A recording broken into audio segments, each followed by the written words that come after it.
Olá, bem-vindos a essa nossa videoaula de Introdução à Ética. Nesta videoaula, nós vamos aprender um pouco sobre no que consiste a ética enquanto ramo específico da investigação filosófica, bem como conhecer alguns elementos, alguns constituintes fundamentais do campo ético. Para começo de conversa, a ética é a dimensão da filosofia, a parte da filosofia que investiga a dimensão da sabedoria prática. O que seria essa dimensão da sabedoria prática?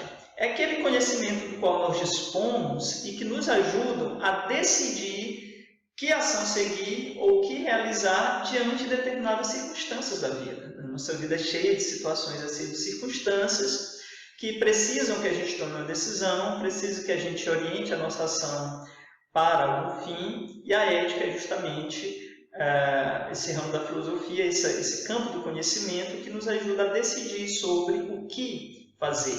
A ética lida diretamente com a pergunta sobre o que a orientação do sujeito diante de determinadas situações da vida que exigem uma escolha.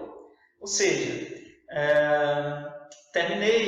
estou terminando meu ensino médio e preciso decidir o que fazer a partir daqui, né? Vou encerrar minha carreira como aluno por aqui ou devo fazer um curso superior? Se eu escolho fazer um curso superior, que curso vou seguir? Que ação vou realizar? E mesmo diante de determinadas circunstâncias, né, estou saindo de casa para ir à escola e de repente um amigo, um colega me chama para matar aula, o que devo fazer? Então, diante de todas essas questões, todas essas situações, elas sempre exigem de nós uma decisão, exigem de nós uma escolha.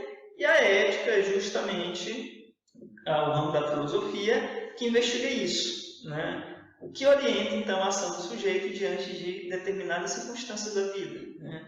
E aí a ética está relacionada com um tipo de conhecimento que nos ajuda a decidir sobre a melhor coisa a fazer diante de qualquer situação cotidiana do qual nós nos encontramos, né? Por isso que faz parte dessa sabedoria prática, né? E diante dessa pergunta sobre o que orienta as nossas decisões, a ética possui aí, então, uma dupla dimensão, né? A dimensão social, que envolve o conjunto de costumes e hábitos construídos socialmente e estabelece os critérios do que é aceito ou não dentro de um grupo social. Ou seja, a resposta que nós damos diante de algumas situações que exigem de nós uma escolha pode estar relacionada com os costumes e hábitos do grupo social no qual eu faço parte. Um colega, estou saindo de casa para ir para a escola, um colega me convida para matar a aula, a minha decisão aqui, por exemplo, pode ser determinada pela dimensão social.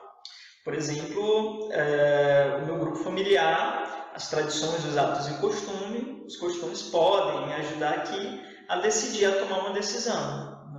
Eu posso dizer, não foi isso que eu aprendi, não é isso que meus pais esperam de mim, não é assim que eu aprendi a fazer, né? E tomar decisão, ou posso ser orientado por outra decisão, se eu faço parte de um grupo social, por exemplo, que matar a aula é uma decisão corriqueira comum, né? Então, essa decisão é sobre o que fazer, sobre que escolha realizar, pode estar orientada aí por esses atos, esses costumes, né? Aquilo que dentro de um grupo social pode ser considerado correto ou não, né? Pode ser considerado válido ou não. Essa dimensão social da moral, que envolve os costumes e os atos construídos por um grupo, nós dizemos que consiste aí na moral, né? Por isso que, geralmente, em língua portuguesa, mas especificamente no uso corrente da filosofia brasileira, o termo moral é usado no sentido particular do termo, uma vez que os atos e costumes de um grupo social não estão necessariamente fundados em valores universais, né, aquilo que é estabelecido como critério fundamental para definir universalmente o que é o ser humano, mas está especificamente relacionado a um grupo social ou a uma sociedade, uma tribo indígena recolhida, né, no mais recôndito território da Mata Amazônica, por exemplo, vai ter lá um conjunto de costumes e atos que são construídos e válidos para aquele grupo social. Então, isso diz respeito a essa dimensão social da moral. Mas muitas vezes a resposta a essa pergunta está relacionada a uma dimensão mais pessoal, ou seja, ao reconhecimento da capacidade do sujeito de avaliar e dar um fim à sua ação, afirmando ou negando os valores que orientam as condutas. Ou seja, a ética também reconhece que o sujeito não só é definido e determinado a partir dos atos e costumes do grupo social do qual ele faz parte, como também ele, por si só, é capaz de avaliar. Ou seja, o sujeito é capaz de decidir por continuar afirmando uma tradição. Eu vou agir assim porque eu defendo isso como valor, eu acredito que isso de fato é importante, não só porque é uma tradição, mas porque reconheço o valor dessa ação, ou também o indivíduo é capaz de decidir se pelo contrário. Não, até agora tem se feito assim, mas por que eu não posso fazer diferente? Então o indivíduo também tem essa capacidade de decidir e deliberar, né? A ética, então, ela é estabelecida nessa relação entre a dimensão social e a dimensão pessoal. A reflexão ética não pode excluir nenhuma dessas duas dimensões. O caráter, né, a dimensão social da moral e a dimensão pessoal, né, do sujeito que age moralmente. E para que um sujeito possa ser reconhecido como um sujeito moral, algumas exigências são fundamentais. Que critérios têm que ser estabelecidos para que alguém seja considerado um sujeito moral? Ou seja, alguém de quem se possa fazer um juízo moral, ou seja, dizer que sua ação foi correta ou incorreta, foi boa, foi má, foi justa ou foi injusta. De quem se pode fazer esse tipo de julgamento? Para isso são precisos alguns critérios. Primeiro, para que o sujeito seja considerado sujeito moral, ele precisa ser consciente de si e dos outros.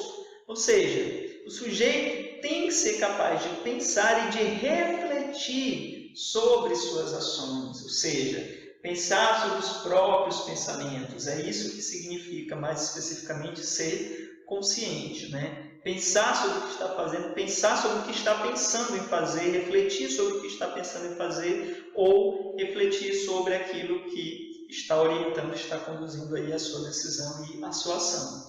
E não só ser consciente de si, mas ser capaz também de perceber o outro como sujeitos éticos, morais, iguais a si mesmo. Para que alguém seja considerado sujeito moral, é preciso também ser dotado de vontade. O que significa isso? Capacidade para deliberar. Os animais, por exemplo, não são dotados de vontade, ou seja, os animais não podem decidir, né? Um leão faminto, fora do seu habitat natural, se vê uma criança humana, pode devorá-la sem escrúpulo nenhum. Por quê? Porque um leão, diante da fome, fora do seu habitat natural, não pode decidir se vai ou não comer carne. Por natureza, o leão é carnívoro, né? Diferente do ser humano, que pode decidir e deliberar, ou seja, orientar a sua ação para uma direção ou outra. Outro critério fundamental é que o indivíduo precisa ser responsável. Ser responsável aqui não implica dizer que age sempre com responsabilidade. Ser responsável aqui significa dizer que o sujeito moral tem que poder se reconhecer nas consequências de sua ação e assumir essas consequências. Por isso que uma criança de 3 anos, por exemplo, não poderia ser considerada um sujeito moral, porque se diz que uma criança de 3 anos não é capaz de assumir as consequências de sua ação, não é capaz de decidir, deliberar e, em seguida, então, assumir, né, aquilo que ele faz. Por isso que não é um sujeito moral. E, por último, para que alguém seja considerado um sujeito moral, é preciso ser livre, ou seja, saber que as causas de suas ações estão em si mesmo e não fora de si. Ou seja, é preciso que aquilo que impulsiona o indivíduo a agir não venha de fora dele, ou seja, o indivíduo não seja sempre e completamente coagido, mas ele seja capaz de reconhecer que o princípio da ação está nele mesmo, na sua capacidade de pensar, na sua capacidade de deliberar e de assumir as consequências de sua ação. Por isso que as plantas, por exemplo, não podem ser julgadas moralmente. Uma árvore não pode decidir se vai ou não botar frutos, porque não é uma decisão dela. A árvore não é livre para botar ou não brotar frutos. Se as condições forem dadas, ela irá brotar frutos, senão ela não irá. Diferente do ser humano, né, que tem em si mesmo a causa e a origem de suas ações. Além do sujeito moral, a ética possui também outros componentes, entre eles as virtudes, que são o conteúdo da ação moral, ou seja, é parte fundamental da ética aquilo que constitui propriamente o fundamento da ação, o conteúdo da ação, ou seja, a parte concreta da ação. As virtudes são justamente aquilo que torna a nossa ação boa, benevolente, caridosa, justa, correta. Então, tudo isso são virtudes, porque é aquilo que está presente, então, diante da nossa ação, né? Se eu estou, por exemplo, diante de uma situação que exige de mim a questão lá sobre o que devo fazer, a virtude vai ser, então, aquilo que está presente como conteúdo fundamental da minha ação. Se eu me deparo, por exemplo, de repente com um veículo em chamas, uma pessoa presa dentro desse veículo e movo-me de alguma forma para tentar socorrer essa pessoa, eu posso dizer que a minha ação foi uma ação corajosa, né? Ou seja, a virtude, como parte fundamental da minha ação nessa circunstância, foi a coragem, né? O contrário das virtudes, né, são os vícios, né? Porque a virtude é justamente aquilo que move a ação do sujeito em determinada direção. Ou seja, diante dessa situação, eu estava ali diante do impasse, o que fazer diante dessa circunstância, a coragem foi aquilo que moveu a minha ação para eu agir dessa forma e não de uma outra forma. Poderia dizer que o contrário da virtude, coragem, aqui fosse o medo, né? O medo, então, nesse caso, seria um vício em oposição à coragem como conteúdo de uma ação moralmente boa. Outro componente fundamental da ética são os valores. O que são os valores? São os referenciais que orientam a avaliação da ação, né? Então, aquilo que aparece como o efeito da ação, como o fim da ação, aquilo que se quer produzir com a ação. Poderia dizer que, por exemplo, a caridade é aquilo que eu vejo sempre como fim da minha ação. Ou seja, se eu tomo a caridade como um valor, eu vou agir sempre de modo tal que as minhas ações produzam como efeito a caridade.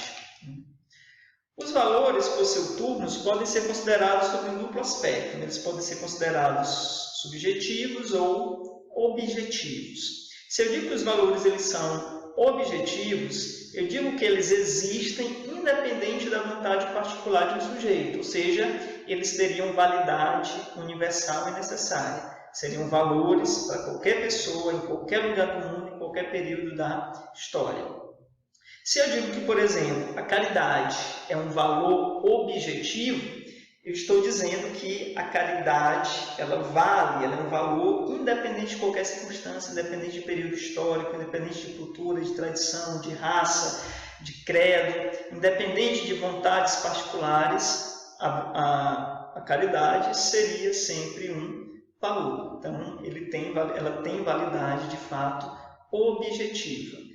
Nesse caso, a caridade não dependeria da vontade particular de um sujeito ou não para agir. Ou seja, mesmo que ninguém no mundo agisse de maneira caridosa, a caridade ainda existiria como um valor fundamental, né? Se eu considero que a educação, o estudo, a formação escolar e acadêmica é um valor objetivamente estabelecido, eu estou dizendo que ele vale, ou seja, esse valor existe mesmo, né, diante de situações em que os indivíduos não têm acesso a essa decisão ou a esse valor, né, que é a formação acadêmica, escolar, bem estabelecida, bem preparada. Então, se eu digo que os valores têm realidade objetiva, eu estou dizendo que eles valem universalmente para qualquer pessoa, em qualquer lugar do mundo, em qualquer período da história. Se, do contrário, eu digo que os valores existem apenas do ponto de vista subjetivo, ou seja, que os valores são subjetivos, eu estou dizendo que eles só existem à medida que são praticadas por um sujeito em particular. Ou seja, eu estou afirmando que os valores dependem de uma ação de um sujeito. Sem o sujeito moral, tampouco haveriam os valores. Ou seja, se eu digo que a educação escolar e acadêmica possui valor meramente subjetivo, eu estou dizendo que a educação formal, acadêmica, escolar, ela só existe enquanto existirem sujeitos que tomem isso como valor, que tomem isso como importantes para si, para a sua ação, para a sua conduta. Se não existem sujeitos que consideram isso valor, ele simplesmente deixaria de existir como valor. Então, afirmar que os valores possuem realidade objetiva é falar que os valores existem, mesmo se todas as pessoas, ainda que todas as pessoas do mundo deixassem de praticá-lo, né? Agora, se eu digo que os valores possuem realidade apenas subjetiva, eu estou dizendo que os valores só valem à medida que são escolhidos e eleitos por um sujeito. Se não há sujeito para agir conforme esse valor, seria a mesma coisa dizer que esse valor simplesmente não existe. Não dá para você conceber ao mesmo tempo essas duas realidades, né? Ou eu digo que os valores existem objetivamente, ou seja, uma coisa é valor independente de ser praticado ou não, independente de orientar ou não a conduta dos indivíduos, ou então uma coisa só tem valor à medida que ela é escolhida por um sujeito moral ou por um conjunto de sujeitos morais, né? E o valor fundamental, o valor de referência que orienta todos os outros valores no campo da investigação ética é justamente o bem, né? O bem seria, então, o valor supremo, o valor por excelência, aquele que definiria todos os outros valores, seja do ponto de vista objetivo, seja do ponto de vista subjetivo.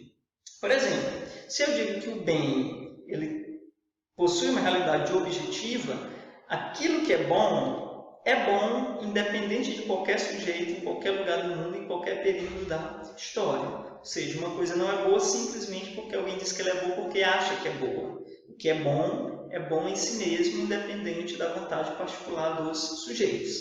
Então, eu estou afirmando objetivamente a ideia de bem. Aquilo que é bom em si mesmo e não depende da decisão e da deliberação de qualquer sujeito em particular.